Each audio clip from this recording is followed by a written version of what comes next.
আপনারা টাইটানিক জাহাজের নাম শুনেছেন? টাইটানিকেরও 8 গুণ 10 গুণ বড়। সুবহানাল্লাহ কইবেন না? টাইটানিক জাহাজের 8 গুণ 10 গুণ বড় একটা জাহাজ আছে, আইকন অফ দ্য সি, আমি দেখে এসেছি। রয়্যাল ক্যারিবিয়ান দেখে এসেছি। সাগরের সামনে জেটিতে যখন দাঁড়ালাম, জাহাজটা যখন যায়, আমার মনে হচ্ছে একটা শহর, গোটা শহর, the entire city is floating on the water. পুরো একটা শহর মনে হয় পানির উপর দিয়ে ভেসে যাচ্ছে। পড়েন সুবহানাল্লাহ।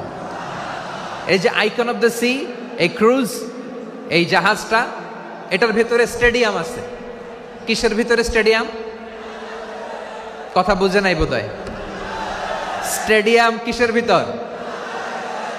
সুইমিং পুল আছে, শপিং মল আছে, রেস্টুরেন্ট আছে, ক্লাব আছে, 3000 4000 রুম বিশিষ্ট, কক্ষ বিশিষ্ট হোটেল আছে।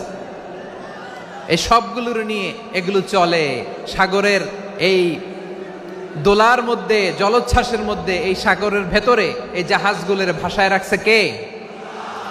সূরা আর রহমানে আল্লাহ তাআলা বললেন, ওয়ালাহুল জাওয়ারিল মুনশাআতু ফিল বাহরি কাল আ'লাম ফাবিআইয়ি আলা, সবাই পড়েন, ফাবিআইয়ি আলাই রাব্বিকুমা তুকাযযিবান।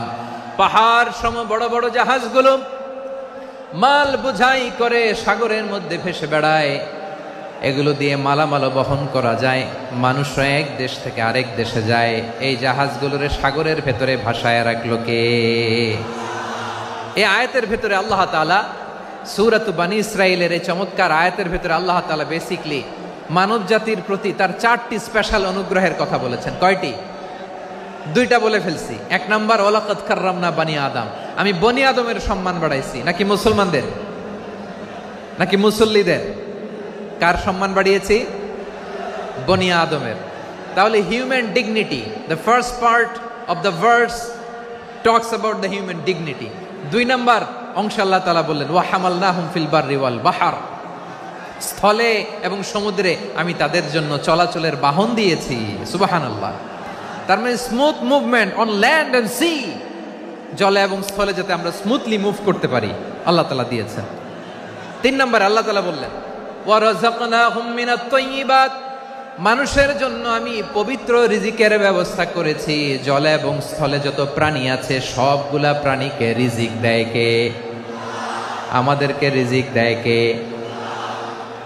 সাগরের মাছগুলোকে, বড় বড় তিমি মাছগুলোরে রিজিক দেয় কে?